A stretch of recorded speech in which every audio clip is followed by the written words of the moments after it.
कौन मारेगा आखिरी गोली? सरहद के दोनों पार आग लग चुकी है और हवा में खून की बू आ रही है। दो ऐसे मुसलमान मुल्क जिनका किबला, ईमान और कलमा सब एक है, लेकिन आज वो दोनों मुल्क एक दूसरे के जानी दुश्मन बन गए हैं। पाकिस्तान जो कभी काबुल बचाने का नारा लगाता था, आज उसी काबुल की आई गोलियों से छन्नी हो रहा है और अपने 5000 से जायद फौजी भाइयों की कुर्बानी दे चुका है। पाकिस्तान वो मुल्क जिसने हमेशा अपने घर और दिल के दरवाजे अफगानिस्तान के लिए खुले रखे। पाकिस्तान ने अपने पास 5 मिलियन से ज्यादा अफगान मुहाजिरीन को जगह दी। इन अफगान मुहाजिरीन को खिलाया, पिलाया और इनकी नस्लों को परवान चढ़ाई। लेकिन आज उसी अफगानिस्तान ने दुश्मन के साथ जाकर हाथ मिला लिया है और पाकिस्तान के खिलाफ एक गंदी साजिश रच रहा है। इसीलिए कहते हैं, जिस पर एहसान करो उसके शर से बचो।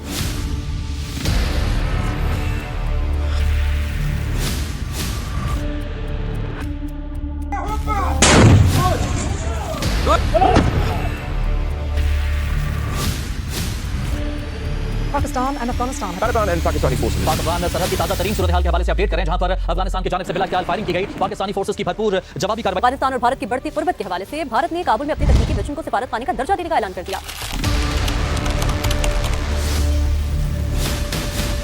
अस्सलामुअलैकुम दोस्तों, मेरा नाम है अतीक मानिया और आज हम बात करने जा रहे हैं पाकिस्तान वर्सेस अफगानिस्तान की जंग की।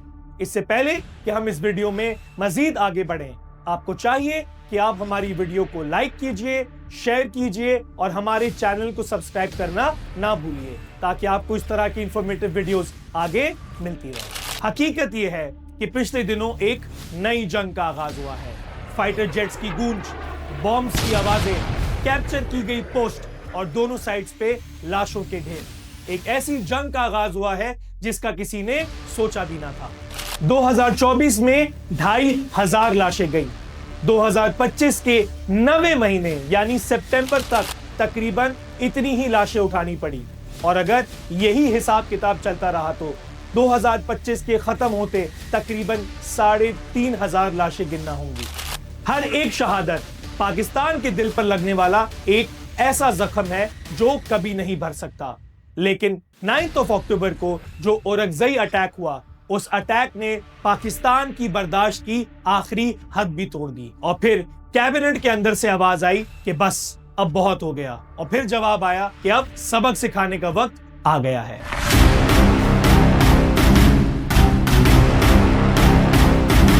इसके बाद पाकिस्तान ने अफगानिस्तान के ऊपर सर चढ़कर अटैक किया। अफगानिस्तान के अंदर धमाके हुए और फिर इन धमाकों के बदले टीटीपी के लीडर नूर वली महसूद के मरने की अफवाह आई। ये कोई आम अफवाह नहीं थी। इस अफवाह ने एक क्लियर मैसेज दिया दुनिया को कि बस अब बहुत हो गया, अब पाकिस्तान और नहीं सहेगा। लेकिन इस जंग के पर्दे में एक बहुत गहरी सियासत छुपी है, वही अफगानिस्तान जिसे हमने अपनी स्ट्रेटेजिक डेप्थ समझा। आज उसी अफगानिस्तान की जमीन पर हमारे दुश्मन पल रहे हैं। लेकिन सवाल यह है कि ये जंग का माहौल बना कैसे? ये जंग का माहौल उस वक्त बना जब अफगानिस्तान के रहनुमा मुत्तकी ने इंडिया का दौरा किया। जी हां, इंडिया का।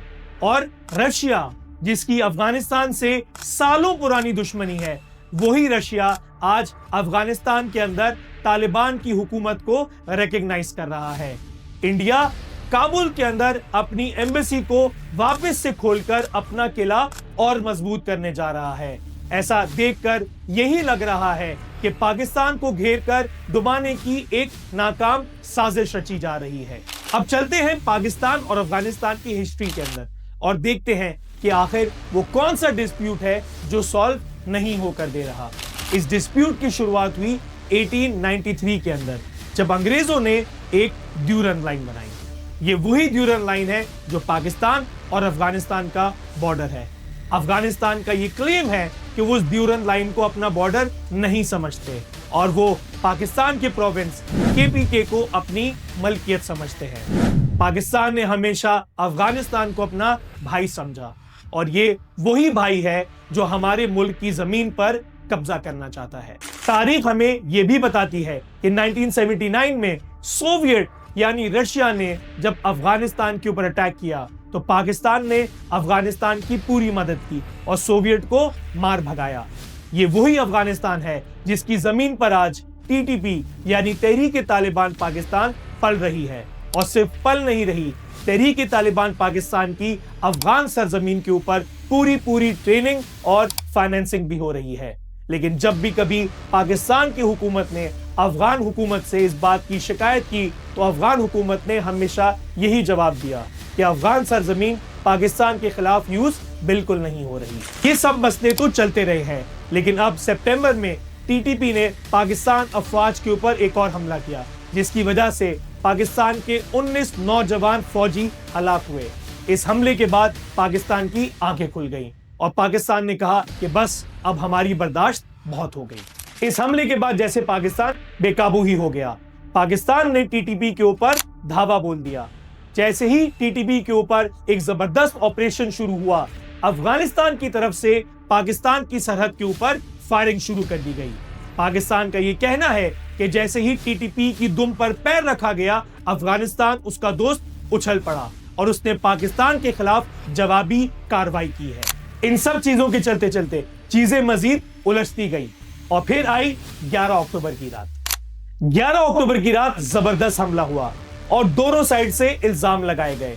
58 सोल्जर्स मारे गए, 25 पोस्ट कैप्चर कर ली गई, 200 से ज्यादा तालिबान हलाक कर दिए गए, दुरानी कैंप तबाह हो गया, असमतुल्ला करार कैंप मिट गया, गजनवी हेडक्वार्टर उजड़ गया।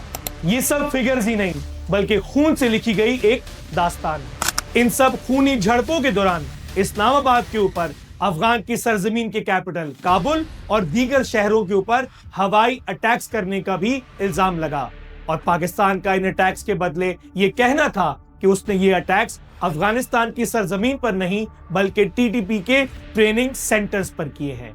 लेकिन अब सवाल यह है कि आखिर अफगानिस्तान के अंदर इतनी हिम्मत आई कैसे? वो अफगानिस्तान जो पाकिस्तान की परछाई बनकर रहता था, आज आखिर वो अफगानिस्तान कैसे इतना बड़ा बदमाश बन गया? तो इस सवाल का जवाब है इंडिया। जी हाँ, इंडिया। आज अफगानिस्तान पाकिस्तान के खिलाफ जो कुछ भी कर रहा है, ये सब कुछ वो भारत की पुष्ट पनाही में कर रहा है। लेकिन सवाल ये है कि आखिर भारत इतना ज्यादा अफगानिस्तान को सपोर्ट क्यों कर रहा है? तो उसकी वजह यह है कि भारत अफगानिस्तान, ईरान और भूटान जैसे मुल्कों के साथ एक क्लोज कोलैबोरेशन पॉलिसी बनाना चाहता है, जिसके साथ इंडिया एक रीजनल कुव्वत बन जाएगा। लेकिन इस सारे प्रोसेस के बीच हमारा प्यारा मुल्क पाकिस्तान आ रहा है, जो कि एक न्यूक्लियर पावर है। इंडिया पाकिस्तान को मिटाकर अपनी ताकत की नुमाइश करना चाहता है और हाँ, अपने रिसेंटली गिराए गए राफेल जेट्स का बदला भी लेना चाहता है। अब सवाल यह है कि पाकिस्तान इस सिचुएशन में क्या कर सकता है? तो इस सिचुएशन के अंदर पाकिस्तान के पास दो ऑप्शन हैं। पहला ऑप्शन ये कि पाकिस्तान को चाइना, ईरान और रशिया को कॉन्फिडेंस में लेना होगा और उन्हें ये बात समझानी होगी कि अगर TTP नहीं रुका तो पूरा रीजन आग में जलेगा। पाकिस्तान में की गई तमाम इन्वेस्टमेंट्स CPEC के ऊपर या किसी किस्म के इंफ्रास्ट्रक्चर के ऊपर, वो सारी इन्वेस्टमेंट्स खाक में मिल जाएंगी। चाइना, ईरान और रशिया को अफगानिस्तान और इंडिया को ये दो टोक अल्फाज में समझाना होगा कि उन्हें ये सारी कार्रवाई बंद करनी होगी। दूसरा ऑप्शन ये कि अगर बात ना बनी तो पाकिस्तान को न्यूटन का लॉ फॉलो करना होगा। Every action has equal and opposite reaction. इसका मतलब गोली के बदले गोली। लेकिन एक बात हमें बहुत क्लियरली याद रखनी होगी कि पाकिस्तान अफगानिस्तान के साथ एक ऑल आउट वॉर अफोर्ड नहीं कर सकता। हमें अपनी फॉरेन पॉलिसी दोबारा बनानी होगी।